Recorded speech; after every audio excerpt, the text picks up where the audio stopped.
Observation is a non-surgical approach in which we allow the stone to pass on its own. The smaller the stone, the better the chance that it will pass. The benefit of observation is that you avoid having surgery. The risks of observation are that the stone could grow or move, or it could cause a blockage, which may be painful and on rare occasions could lead to kidney damage. The chance that the stone will grow or move is 70% over 4 years.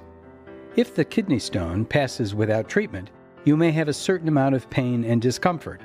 This can be reduced with medication. You may also have nausea, vomiting, and have blood in your urine. If you are currently symptom-free, the chance of developing symptoms is 1 in 10, or about 10% per year. If the kidney stone does not pass and symptoms develop or worsen, your doctor will recommend surgery.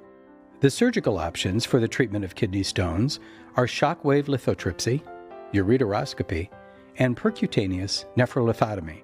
Your doctor will discuss these options with you.